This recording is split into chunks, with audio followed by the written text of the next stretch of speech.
Bom dia! E aí, como é que vocês estão? Voltei, viu?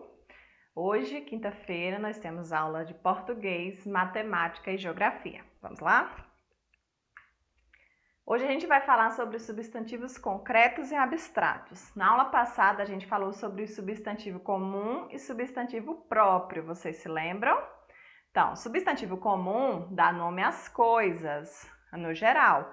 Substantivo próprio dá nome a alguma coisa no específico. Lembra que um dos exemplos que a gente tem é pessoas, é um substantivo comum. Joyce, que é o meu nome, o nome de uma pessoa, é um substantivo próprio. Deu para lembrar? Então, hoje a gente vai para substantivo concreto e abstrato, que eu havia mandado vocês pesquisarem na aula passada, lembram? Então, vamos lá? Substantivo concreto. Sua existência é própria e independente, podendo ser fisicamente, como no caso dos seres vivos, objetos inanimados, fenômenos concretos e palpáveis na realidade, ou mentalmente. Assim, mesmo seres imaginários eles podem ser concretos. A partir do momento em que ganham forma no pensamento e são imaginados como dotados pela existência própria. Ou seja, tipo o Saci. O Saci ele não existe, na verdade, ele é uma lenda. Mas ele é um ser que ele já ganhou forma no pensamento da gente. Ele é conhecido pela população. Então, ele é um substantivo concreto. Substantivo concreto é aquilo tudo que existe, seja fisicamente ou um fenômeno imaginário, tá bom? Substantivo abstrato. Ele é aquele que depende de um ser concreto para existir, ou seja, sozinho ele não vai existir. Ele precisa de algo que já exista, ou seja, algo concreto, para ele poder existir. Isso é para ser produzido. A existência do substantivo abstrato se atrela a outro substantivo concreto e é totalmente dependente dele, como no caso de sentimentos, anseios ou fenômenos não palpáveis. Exemplo, a alegria. A alegria, ela depende de uma pessoa para existir. A pessoa precisa estar alegre para poder ter alegria.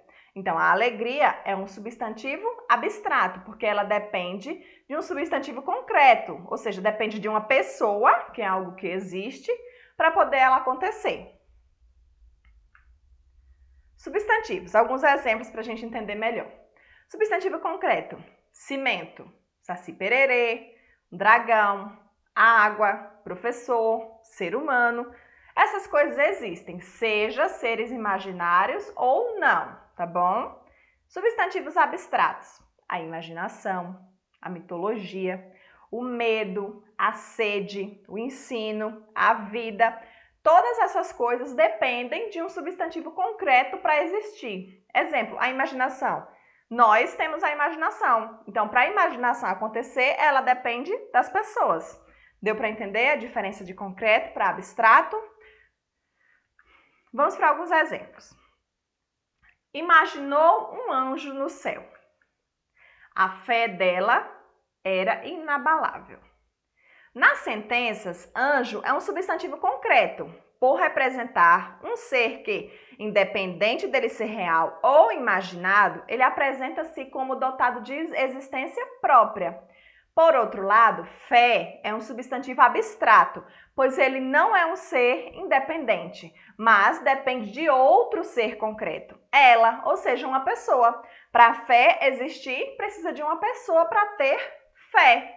Já para a gente falar de anjo, não precisa de uma pessoa para falar de anjo. A gente sabe que possivelmente anjos possam ou não existir, mas que na nossa mente a gente já tem uma imagem concretizada de como possa ser um anjo. Então, isso torna dele um substantivo concreto. Exemplos de substantivos concretos e abstratos.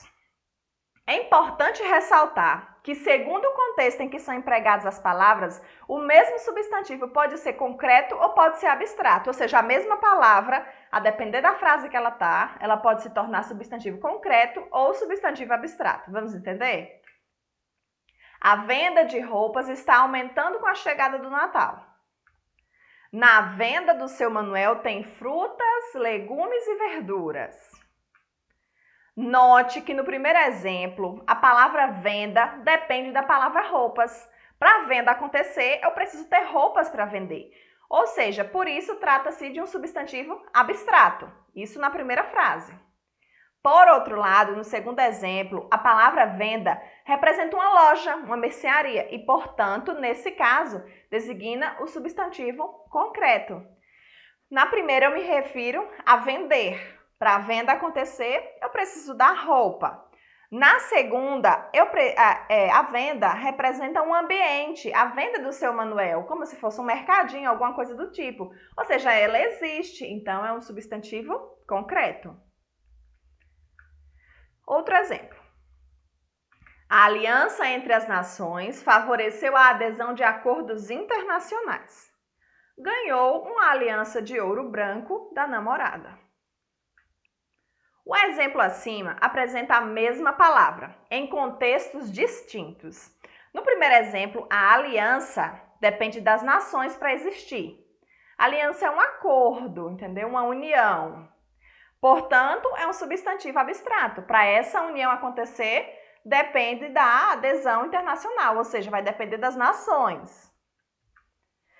Já no segundo exemplo, a palavra aliança designa um objeto e, portanto, não depende de outra coisa para existir. Assim, é um substantivo concreto, porque fala de um objeto. Ganhou uma aliança de ouro. A aliança existe. E as coisas fictícias? Também são substantivos concretos as palavras que designam seres fictícios. São aqueles termos que possuem uma representação ou um conceito conhecido por todos. Por exemplo, as fadas, os duendes, Papai Noel, bruxas, vampiros e dentre outros. São seres imaginários, são seres fictícios, mas que nós temos uma imagem desse ser formado. Então, ele se torna substantivo concreto, tá certo? Então, vamos para a atividade? Essa daí é a questão número 1. Vocês vão copiar no caderno de português, tá certo? Copiem do jeito que tá aí a tabela certinho. E a questão número 2 também. Então, aí já tá a 1 e a 2, tá certo? Vão copiar as duas no caderno. Na primeira, você vai classificar essas frases aí. É a palavra que tá grifada. Ou seja, você vai classificar essas palavrinhas grifadas aí. Ana é calma. Calma é um substantivo concreto ou abstrato? Aí você vai marcar um X. E assim nas outras frases. Na outra questão, você vai escrever 3 substantivos para cada classificação. 3 comuns, 3 próprios, 3 abstratos e 3 concretos, tá certo? Pausa o vídeo, copia a atividade e já responde, tá bom? Vamos lá? E agora a gente vai acompanhar a divisão de Luciano. Agora que você já fez na de português, despausou o vídeo, não é verdade? A gente vai abrir o livro de matemática na página 124 e 124 e 125, se eu não me engano. A Poró colocou repetido aqui. Mas você vai abrir nessa página aí que você vai encontrar isso daqui, ó. A divisão de Luciano, tá certo? Então, abre lá para você me acompanhar. Acompanhe abaixo o raciocínio de Luciano para fazer a divisão. 2.632 por 7. Vamos acompanhar o passo a passo de Luciano? 2 unidades de milhar não podem ser distribuídas inteira por 7 grupos. O que ele quis dizer? Que eu não posso pegar esse 2 aqui e dividir por 7. Não dá para dividir 2 por 7. Então, assim, o primeiro algarismo do quociente ocupa a ordem de centenas. Então, o que foi que ele fez primeiro? Troco essas 2 unidades aqui, esse 2 aqui, por 20 centenas. E junto com as outras 6, com essa aqui, eu tenho agora 26 centenas para dividir. Eu posso dividir agora 26 por 7? Posso, agora dá para dividir.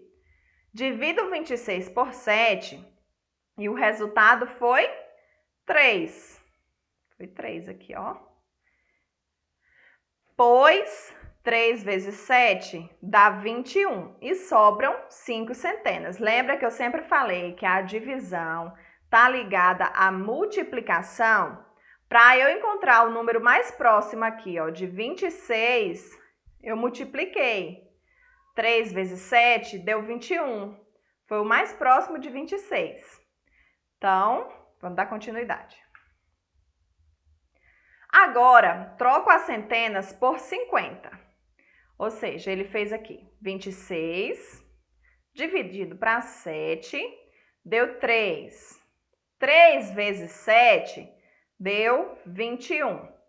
26 menos 21 deu 5. Peguei o 3 e desci para cá. Agora eu tenho 53. Tenho 53 dezenas para dividir por 7. Divido 53 dezenas por 7 e obtenho 7. 53 dividido para 7 deu 7. Obtenho 7, pois 7 vezes 7 dá 49. Tá vendo? O número mais próximo de 53, 49 aqui na multiplicação. E sobram 4 dezenas. 53 dividido para 7, aqui, deu 7. 7 vezes 7, 49. 53 menos 49 deu 4. Continuamos. Para terminar, troco as 4 dezenas por 40 unidades e junto com as outras duas. Ou seja, sobrou 4 aqui, ainda tinha 2 lá em cima. Desci esse 2 para cá. Agora eu tenho 42 para dividir. Divido 42 por 7 e resultou em 6. E o resto é 0. Ou seja, tinha 42. 42 dividido para 7 deu 6. Porque 7 vezes 6 é 42. Então, 42 menos 42, resultado 0. Ou seja, uma divisão exata. Tá bom? Nessa mesma página aí, tem umas questõezinhas pequenas. Vocês vão agora, ó, tá vendo o quadrinho vermelho? Conclua esse estudo realizando a atividade da página 125. Vão ser outras divisões para vocês realizarem e também para vocês mostrarem aí nessa divisão quem é o divisor, quem é o dividendo, quem é o quociente, quem é o resto, tá bom? Então, respondam a essas questões e mandem lá no grupo, tá certo? Então, já temos atividade de português para copiar e essa atividade de matemática no livro. Para encerrar, a gente vai revisar a hidrografia. Lembra? Hidrografia é a ciência que estuda todas as águas do planeta. Mares, lagos, rios, oceanos. Então, agora tem uma atividade lá no livro sobre os rios do Brasil. Ela é pequenininha. Você vai abrir lá na página 97 do livro de Geografia e responder essa atividade lá. Precisou relembrar o assunto? Volta às páginas anteriores que tem o conteúdo sobre hidrografia que a Pro já passou para vocês, tá certo? Então, dever atividade de português, atividade de matemática e atividade de geografia, tá bom? Então, respondam todas as atividades, envia lá no grupo para mim, que eu vou estar acompanhando todo mundo, tá certo?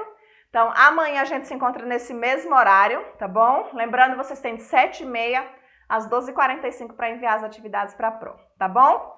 Beijão bem grande e até amanhã. Tchau!